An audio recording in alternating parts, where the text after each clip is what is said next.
Okay, we're going to look at an issue with ward off during push hands here and how to correct it. In most cases when you're pushing hands and you're going back and forth, if you watch the plane that we're working on, people are coming here, he's pushing, and I'm basically getting a little jammed up here, and then I'm struggling to come around the push. So here, same thing with him. See his arms coming towards his chest. Particularly, beginners don't know what to do with that force. They keep finding themselves getting their arm pinned up against them, and they either use arm strength to try to get rid of it, or they try to turn their waist really quick and beat it to the punch before the pressure can build up. And they do all sorts of things, move their feet, shift, whatever. Now let's think about ward off. What does the classics say? It's like supporting a boat, right? It's like a buoyant type of a situation. Ward off is up. So instead of just coming around here and trying to wipe it away, do that. See, I'm actually, he has this force coming this way. I'm trying to wipe it this way. I'm competing. You know, his direction's here, my direction's there. We're trying to compete, and he's pushing first, so he already has a jump on me, so I'm running into him, and I'm going to get trapped and pushed out, right? However, we have this buoyancy coming up. He's pushing, and this buoyancy is coming up. The waist brings my arm around. If you watch this motion, coming, not raising my elbow so much, but creating this kind of a circle here, right? So we have this, and then I'm in, right? Here, and then here. And then from here, see how that allows me to come right in. Come right in, that's fall. My waist comes round, buoyant, and right in here. Then I can do my push or whatever I'm doing. So as this force comes in, I'm floating his force. I'm floating, see his upwardness is taking away from his energy. It doesn't have to be big up, just a little circle, right? Circle coming this way.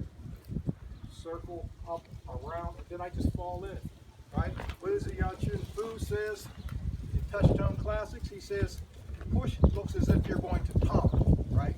Meaning like you're gonna topple in, right?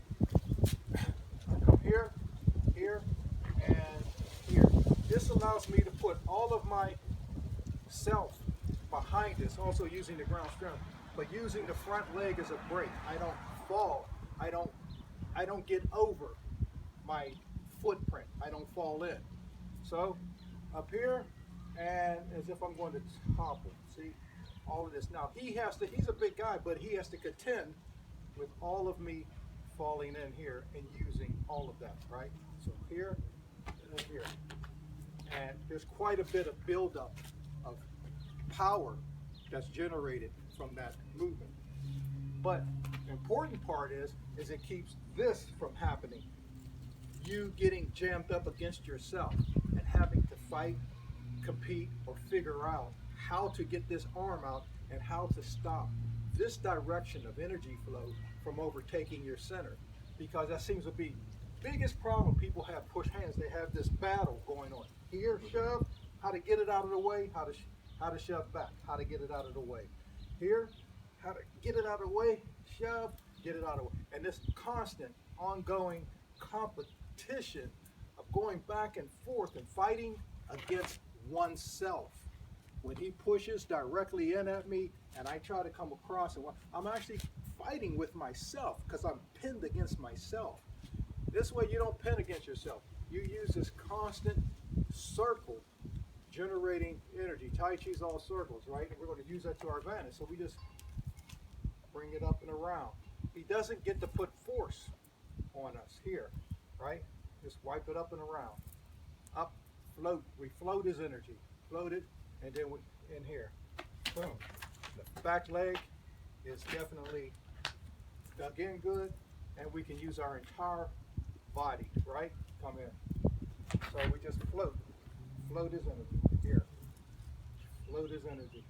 Now, what you don't want to do, there's a practice that goes way up here, and that practice does address this issue, but that's going to be a practice because we're not actually looking to use that because it takes a long time to go way up here and it come way down there, and no one's going to wait for you. They're not going to leave themselves open until you go from up here and travel down there. That's just to teach you how to float the energy, how to make that circle, and so on and so forth.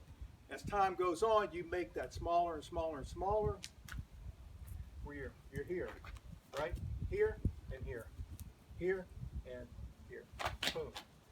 And you'll feel it once you fall right into the, as I say, into the pocket. You'll be right into the pocket. You're very strong. The foot is driving, and you're boom, right? The compression builds up, and pow, you get that explosion. Okay, so keep all those things in mind. Give it a shot, and see what you think.